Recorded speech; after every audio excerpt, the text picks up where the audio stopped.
বাইরের মানুষের একটা ধাক্কা আপনার জীবনের সফলতা। আপনাকে কেউ কথা না শুনলে আপনি কখনো বড় হতে পারবেন না, এটাই বাস্তব। সংসার মাথায় নেওয়া এতটা সহজ না, একা সংসার করা এতটা সহজ না, অনেক কঠিন।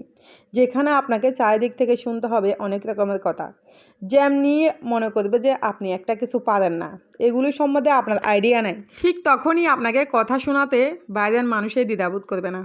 এমনকি যদি জানতে পারে যে আপনি এটা সম্বন্ধে ধারণা নাই, ওদের যদি বলেন যে আমাকে একটু হেল্প করো, তাহলে আপনাকে এত রকমের কথা শোনাবে।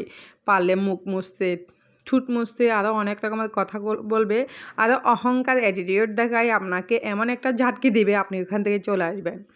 যাই হোক, এখানে কতগুলো বড়ি দেখতেছেন, বড়িগুলো হচ্ছে জমিদারদের। আমার ইচ্ছা করতেছে বড়িগুলো খেয়ে ফেলি, কিন্তু রমজান মাসে তো চুরি করে বড়ি খেলে রোজা হবে না, সেজন্য খেতে পারতেছি না। আর জমিদাররা কয়টা বড়িও দেয় না যে একটু খেতাম। তো যাই হোক, দুঃখের কথা তো বললাম। আর এখানে দেখতেছেন এগুলো হচ্ছে ফুলের ঝাড়ু।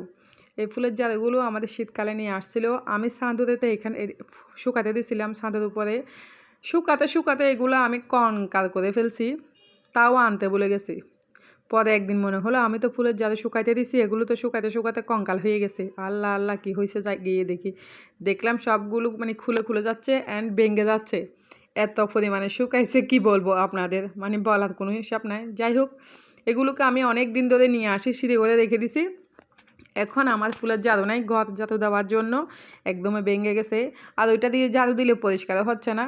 তো আজকে তো ফাইনালি বাঁধতে হবে, রমজান মাস, তাও কি হয়েছে, সংসারের জিনিস তো করতে হবে।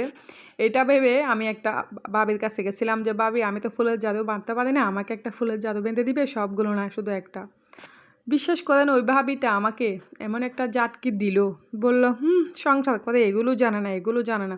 কি জানো, শুধু খাইতে পারো, এটা তো বললো। আরও কত অ্যাটিটিউড আর অহংকার দেখায় আমাকে ঝাটকি দিল। আমি তো এখান থেকে দূরে চলে আসছি, আর ওর সামনে আমি তো নিজের মুখটাও দেখাই নাই। মানে আমার থেকে কীরকম লাগছে আমি আপনাদের বোঝাতে পারবো না। তো আমাকে এমন একটা ঝাটকি দিল।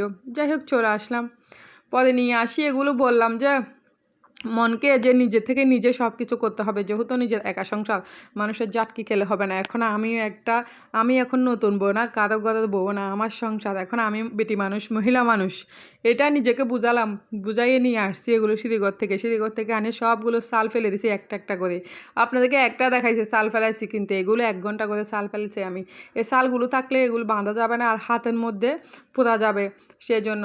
তারপর পরিষ্কার করে সবগুলো নিয়ে আসি আমি জুহুরের নামাজ পড়ে, তারপর আমি এই ফুলের ঝাড়ুটা বাঁধতে আসছি। কীভাবে বাঁধতেছি দেখেন, কখনো বাঁধি নাই জীবনের ফার্স্ট টাইম এই কাজটা আমি করতেছি। একটু একটু আইডিয়া আছে, মাদের থেকে দেখছিলাম, বড় যাদের থেকে দেখছিলাম, সবার থেকে দেখে একটু একটু আইডিয়া করে আমি বাঁধতেছি। নাই মামা চেয়ে কানা মামা ভালো, আমার যেহেতু নাই আমি কোনোভাবে বেঁধে ফেলি। মানে ঘরটা পরিষ্কার করতে পারলে হয়েছে। আর সবার তো কথা শুনতে হবে না, কারো থেকে একটা খুঁজতে হবে না, কাউকে বলতে হবে না যে আমাকে একটু বেঁধে দাও। আমি আইডিয়া করে নিজে নিজে যতটুকু পাচ্ছি ততটুকু ঝাড়ুটা বেঁধে ফেলতেছি, জীবনের ফার্স্ট টাইম আইডিয়া। তো এই জন্য বলতেছি, সংসার করতে হলে সব কিছু জানতে হবে একটা মেয়েকে, কারো কথা শোনা যাবে না, কারণ আপনার একা সংসার, আপনার সংসারে আপনি রানী, আপনি রাজা। তখন বাইরের মানুষ কেন কথা বলবে কিছু না পারলে, সেই জন্য আমি ইচ্ছাগতভাবে এটা এখন বেঁধে ফেলছি মানুষের ঝাটকে শুনে। তো কেমন হয়েছে অবশ্যই জানাবেন। এইভাবে বাঁধছি, হয়েছে কিনা অবশ্যই কমেন্টস করবেন, কেউ যদি জেনে থাকে। ঝাড়ু দিতে পারলে তো হয়েছে, ঘরটা পরিষ্কার করতে পারলে হয়েছে, আর মানুষের কথা তো শুনতে হবে না। তার নিজে যতটুকু পারি ততটুকু চেষ্টা করলে অবশ্যই সফলতা হবে, চেষ্টার মাধ্যমে সফল হয়। তো দেখেন, ঝাড়ু দিয়ে দিচ্ছি। তো আজকের ভিডিওটা কেমন লাগছে অবশ্যই কমেন্টস করে জানাবেন।